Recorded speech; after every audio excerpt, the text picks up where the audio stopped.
Cuando estoy calculando la fórmula molecular o empírica de un compuesto a partir de su composición en masa, la ley que estoy aplicando es la ley de proporciones definidas, que me dice que un compuesto lo hará siempre la misma proporción en masa, independientemente del proceso seguido para obtener ese compuesto.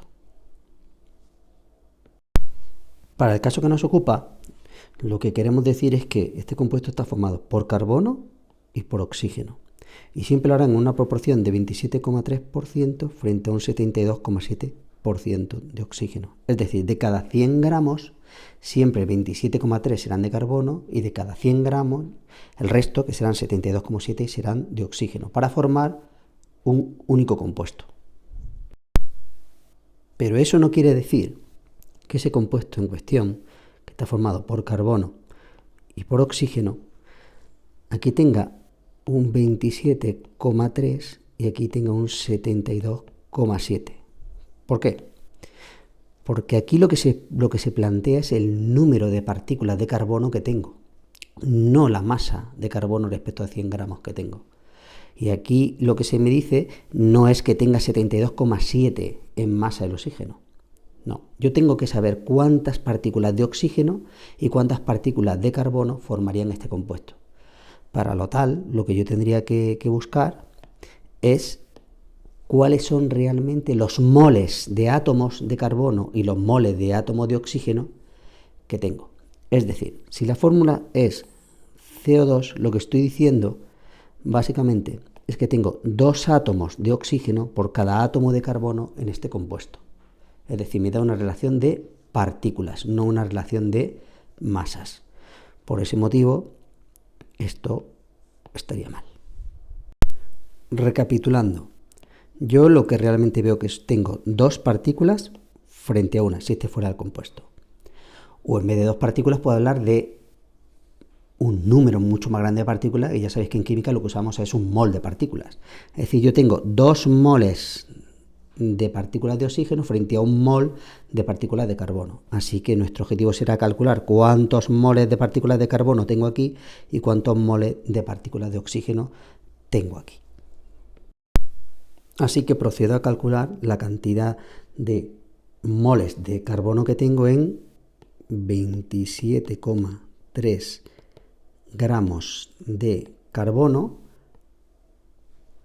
factor de conversión, aquí tendré gramos de carbono y aquí tendré mol de carbono.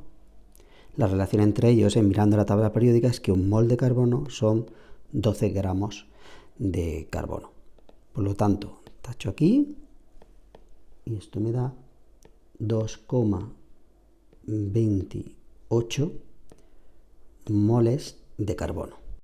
De la misma manera, para el oxígeno, yo tendría 72,7 gramos de oxígeno, allá, gramos de oxígeno va abajo, y arriba es cuántos moles tengo de oxígeno. Un mol, miro en la tabla periódica y veo que son 16 gramos. Tacho, tacho, y me queda la cantidad de 4,54 moles de oxígeno. Ya acabo de contar esa relación de partículas que puede existir en el compuesto. Es decir, tengo 2,28 moles de átomos de carbono frente a 4,54 moles de átomos de oxígeno. Pero eso no significa que yo pueda escribir la fórmula como C2,28 y el oxígeno como 4,54. Porque si recordamos, lo que yo busco es una relación de números naturales que me dice que tengo 2 partículas de oxígeno por cada partícula de carbono, o 2 moles de oxígeno atómico frente a un mol de carbono. Aquí tengo números decimales, así que esto tengo que de alguna manera convertirlo en números naturales. ¿Cómo se suele hacer? Pues se divide por el número más pequeño. Y entonces aquí me va a quedar un 1 y voy a ver cuántas veces contiene al oxígeno. Y eso es lo que voy a hacer. Voy a coger ese carbono, 2,28, y divido entre 2,28. Y el oxígeno, que es 4,54, 54 lo voy a dividir entre 2,28.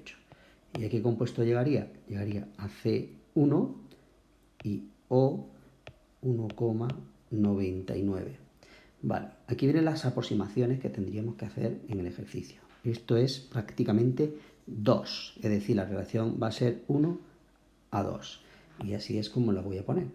Diré que el compuesto es CO2. Vale. Esta no es la resolución final del ejercicio, puesto que a mí me están preguntando la fórmula molecular. Esta es la mínima relación que existe entre el oxígeno y el carbono. Y es lo que se llama fórmula empírica. Para ver cuál es la fórmula molecular tengo que ver cuál es la masa de mi CO2. La masa de mi CO2, si lo miro en la tabla, sería 12 del carbono más 16 por 2 del oxígeno, me va a salir 44 unidades. Entonces, voy a ver ahora cuál es la masa molecular que me daba el compuesto. Es exactamente la misma, 44. Por lo tanto, esta sería la resolución del ejercicio. Pero vamos a imaginar que aquí me estuvieran dando 88, es decir, el doble. Si eso fuera de esa manera, entonces la resolución sería que tendría que multiplicar por 2, es decir, mi CO2 tendría que ser 2 veces para que me diera 88, y entonces el compuesto sería C2O4, cosa que no existe, solamente lo estamos especulando. Así que la resolución de mi ejercicio será CO2.